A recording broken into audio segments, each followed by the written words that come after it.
Good morning and welcome to our Wednesday morning assembly for Wednesday the 1st of July. How did you get on with last week's Spot the Difference competition? It was my blue and my yellow pen swapped position here on the desk. If you didn't get that, don't worry, there will be another one in today's video, so keep your eyes peeled. This term we've been looking at the story of Peter. And over recent weeks, we've seen the amazing difference that the Holy Spirit has made in Peter's life. And today and next week, we're going to look at a story to see the amazing difference that the Holy Spirit made in the way that Peter thought about other people, particularly people that weren't like him. Our story starts on a rooftop. In those days, often the roofs were flat. And Peter was hungry, he was waiting for a meal, and so he'd gone up onto the flat roof of his house to pray and to wait until his dinner was ready. And whilst he was up there, all of a sudden he has a vision. And he has a vision of this big sheet coming down out of heaven, and on this sheet there are all kinds of animals. And then there is this voice that speaks, and Peter recognizes this as God's voice. And the voice says, "Peter, get up, kill and eat." Remember that Peter was very, very hungry.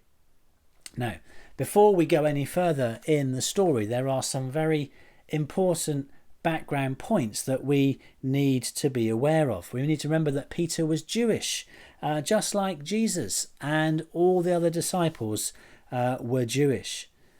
Now, as human beings, we can be very good at splitting people up into different groups, particularly groups where there's people that are like me and people that are different to me. We've heard a lot on the news over the last few weeks about the Black Lives Matter movement. And one of the ways that some people like to split people up and divide people up is based on the colour of their skin. And so you have black people and you have white people. Now for Peter, the main division that existed were people like him who were Jewish, and then everyone else. And the word for everyone else was Gentile. And so you had Jews and Gentiles. So the Jews were people like Peter who were Jewish, and then everyone else was a Gentile. And so Jews like Peter and like Jesus, and the Jews in today's world, they have very strict rules about what you can and what you cannot eat. So let's have a quick quiz. So here is Peter's sheet that has come down in his vision, and on his sheet, imagine we've got a cow and a pig and a sheep and a chicken and a crab and a salmon and a camel. And so our quiz is to see whether, according to the Old Testament law, whether Peter should eat it or not. So should he bite it or should he bin it? So let's start with the cow. Should Peter eat the beef or not? Well, that is a bite it. Peter would have been allowed to eat beef. Now, what about the pig? Bite it or bin it? That was a bin it. Peter wouldn't have been allowed to eat bacon or a pork sausage. What about sheep? Could Peter eat a nice bit of lamb? That is a bite it. Peter would have been able to eat that. Now, what about the chicken? Could Peter have had chicken? That is also a bite it.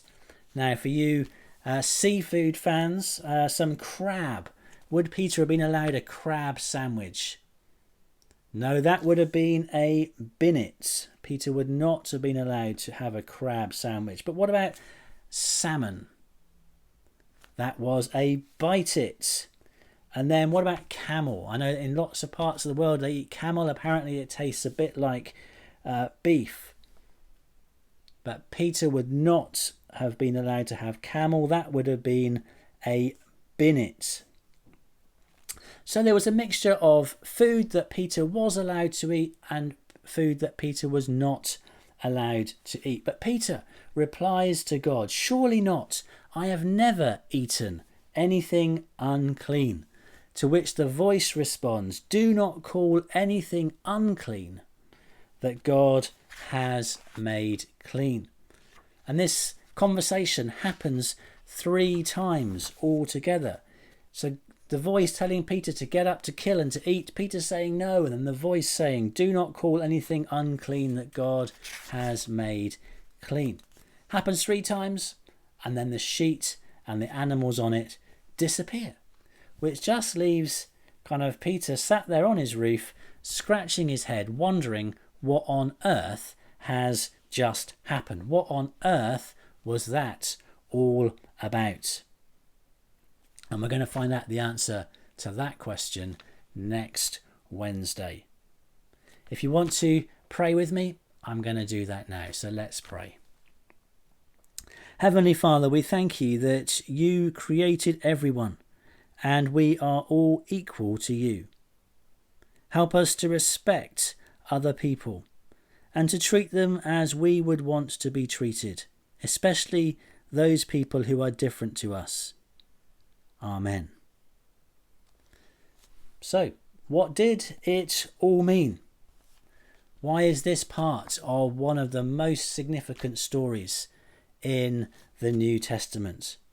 Well, join me next week and we'll find out the answers to those questions. Did you spot the difference?